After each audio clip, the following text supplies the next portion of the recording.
Esperemos que la Iglesia elija un papa que vuelva a las raíces católicas y deje de querer adaptarse a modas como si fueran políticos. La teología de la liberación ha hecho estragos y ha alejado a fieles como a las vocaciones sacerdotales.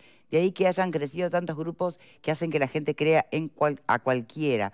Bueno, claro, Bueno. como todo, decíamos desde el principio, ese acercamiento que tuvo, esa apertura, aunque la doctrina se mantenga la misma, como planteaba Miguel Pastorino, pero esa forma de comunicación que tuvo Bergoglio, que para muchos fue una puerta que se abría, ¿no? Y fue Que volver. incluía a mucha gente, que trajo de regreso mucha gente a la iglesia o por primera vez. Obviamente eso también tenía sus detractores, ¿no? Simbólicamente fue volver a la génesis del Concilio Vaticano que convoca a Juan XXIII. Hay se dice en general que desde Juan XXIII hasta Francisco han sido ellos dos los que más se han parecido, por lo menos en la impronta hacia afuera. Yo creo lo que dijo Miguel lo explicó perfectamente, no es que hubo un cambio en la doctrina ni nada, simplemente son los énfasis. Hoy escuchaba al obispo de Canelones, Monseñor Bodeán, decir que había dos palabras que para él lo conectaban mucho con Francisco, que una era periferia y la otra era servir. Y bueno, no en vano los jesuitas tienen como no sé si se dice frase o su leitmotiv, el servir. Y Francisco fue el primer papa jesuita.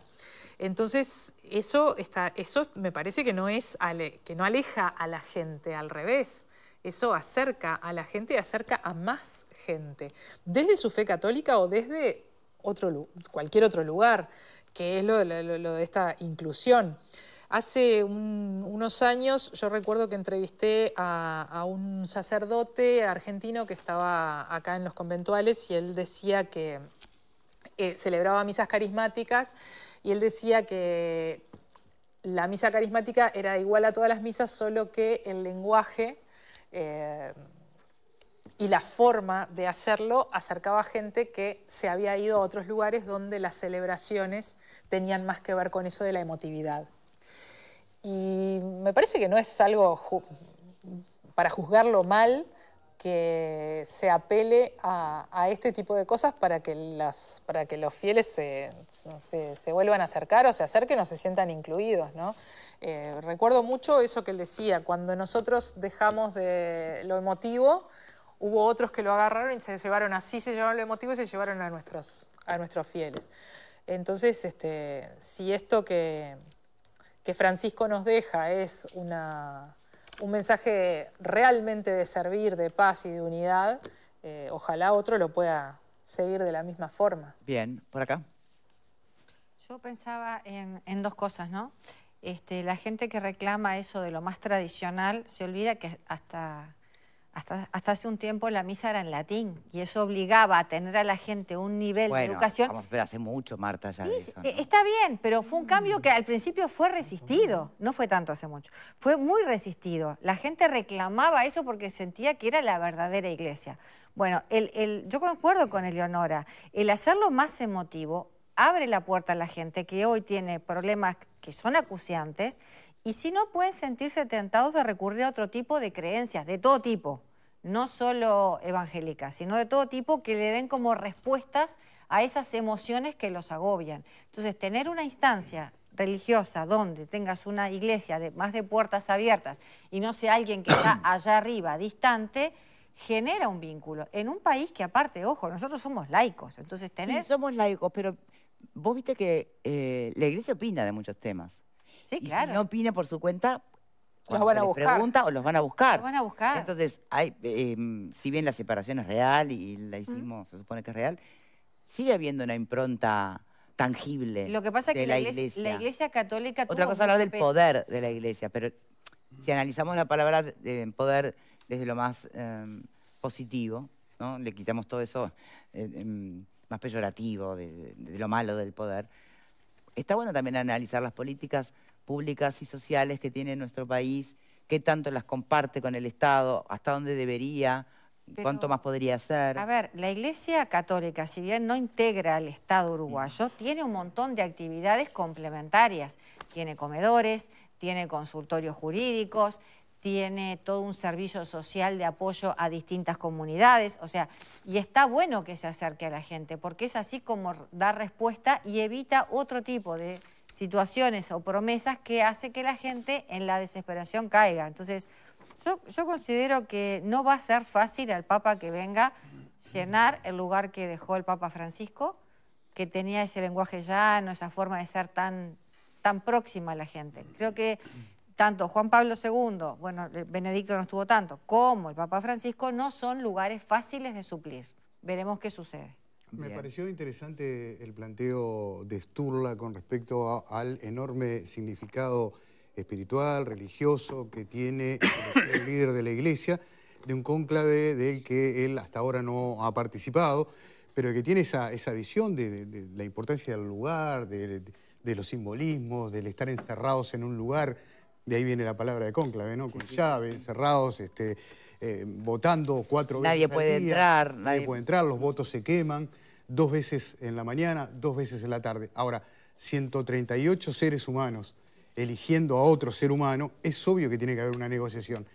Y la palabra negociación en el mejor sentido de la misma, porque si no estarían días y días y semanas sin lograr un acuerdo. Se necesitan 2/3 para elegir de 138. Es obvio que tiene que haber allí, insisto, un tipo de negociación de vamos por este o vamos por aquel otro, ¿no?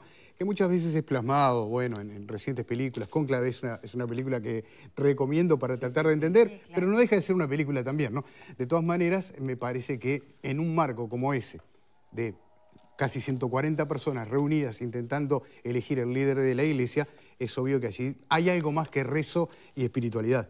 Viste que comentaron que si se dilatan mucho en la decisión, como que les van, me llamó la atención, les van restringiendo la cantidad de comida para que como que tomen un apuro en la decisión. Eso lo escuché de mañana y me llamó la atención. Sí, porque estuvieron 3 años en una oportunidad para poder elegir un papa, que fue un exceso, ¿no? Por supuesto. 3 años. Sí, lo escuché hoy también, bueno, porque hoy viste que escuchamos de, sí, hoy de todo tipo de cosas que suceden dentro del Vaticano en la elección del nuevo papa, y una de ellas fue eso, que en un periodo estuvieron 3 años. Entonces, no es que están encerrados tampoco, ¿no? No, pero está. Pero ha variado la elección del Papa. Leandro. Yo creo que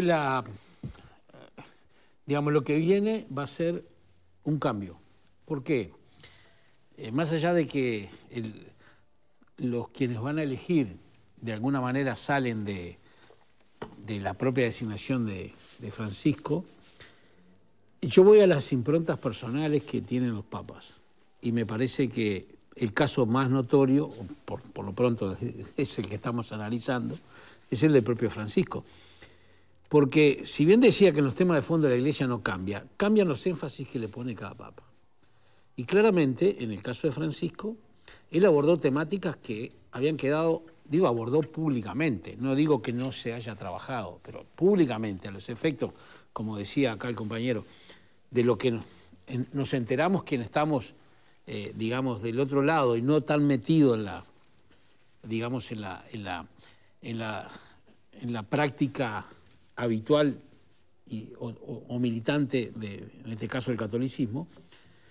Él le metió mano, bueno, a lo que llamó la Iglesia autorreferencial. Eso ya se hizo referencia, valga la redundancia, en cuanto al cambio que implicó eso. Fue un cambio importante. Dejó de... rechazó aquello de que todo el simbolismo de lo que significaba ser el Papa. Desde el uso de los zapatos, el uso de los vehículos oficiales. Es decir, eso también comunica. Yo siempre digo, hay muchas veces que comunicamos más con hechos que con palabras. Y él rechazó todos esos símbolos e incluso se fue a vivir a la comunidad de Santa Marta, que no, para dolor de cabeza de la seguridad del Vaticano y demás, porque también rechazó ir a los lugares asignados para el papado. También le metió mano a toda la parte de financiera y económica del Vaticano, porque había habido problemas. De hecho, terminaron algunos casos con denuncias penales y con gente separada. O sea, cuando digo gente, digo sacerdote, más que sacerdote, ¿no? Gente de muy alto nivel dentro del Vaticano. Y también le metió mano a otros temas como ya O sabemos... sea, ¿para vos incomodó tanto hacia afuera como hacia adentro de la iglesia? Claro, claro, porque también fue un severo crítico del capitalismo. Y a partir de ahí se abre un debate político. Y eso le trae el guiño, ¿no? A algunos que entienden hacia el marxismo. Él Por lo que eso le planteaba dice- era que con la mano de Adam Smith solamente no alcanza. Pero, ¿Ah? pero por eso dice que lo acusan de papa comunista. Pero porque es el que ¿hasta más dónde énfasis- se puede cambiar algo realmente desde ese lugar o queda en retórica pastoral? Yo lo que digo es lo siguiente. No se puede separar, esto lo iba a decir hoy, desde el punto de vista comunicacional, no se puede separar al Papa, en este caso, de Bergoglio. Es decir, no se puede ser vocero, el principal vocero de la Iglesia Católica, y a su vez después hablar como el arzobispo de Buenos Aires, o, digamos, un sacerdote cualquiera. No, es siempre la misma persona. Hay una de las... El receptor lo toma siempre con la importancia Estoy de la pensando en los jerarquía que tiene. presidentes que tienen un tuit, ¿no? Una cuenta de X formal, con asesores, todo, y después tienen la suya personal. Milei, Orsi, No cambia. Siempre la misma. ¿aplicaría lo mismo? Exacto. En todos los casos es igual. Comunicacionalmente no se puede separar a la persona de su jerarquía o de su cargo. Quería decir algo respecto a alguna de las primeras posiciones donde Francisco se planta y genera cierta incomodidad en la iglesia cuando él se define anticlerical. Porque él dice que lo clerical pone una distancia entre quienes llevan adelante la tarea pastoral y de la iglesia, o la que él le ha tocado, y los fieles y el pueblo. Y que eso para él no era algo que estaba bien, sino que esa distancia debería achicarse, y además los obispos, los cardenales, los sacerdotes no estaban por encima de nadie.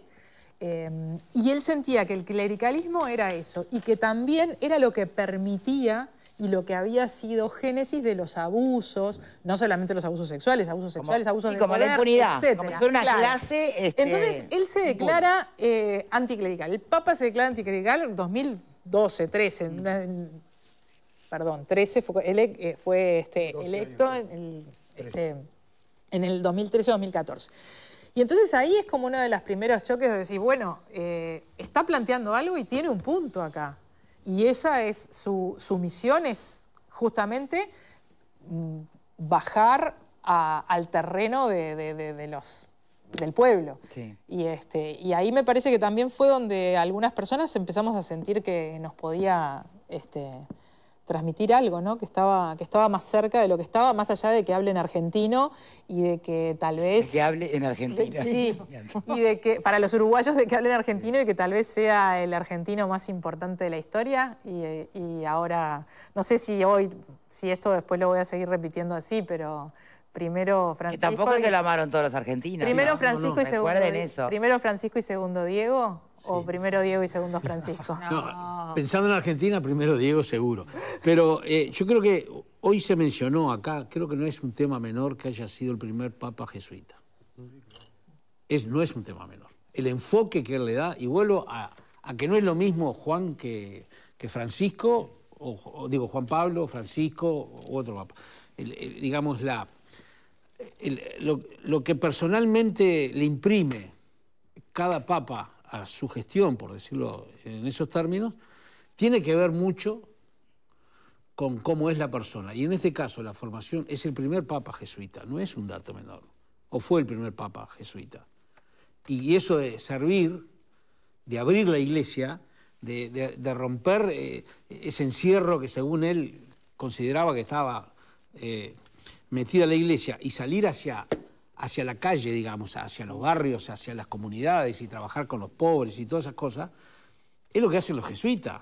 Acá en Uruguay tuvimos un Perico Pérez Aguirre, un sacerdote que durante muchísimos años nos dio muestra de cómo es el sistema, digamos, de cómo entienden el catolicismo los jesuitas. Bien, hacemos una pausita y ya venimos. Les recuerdo que hay ofertas imperdibles.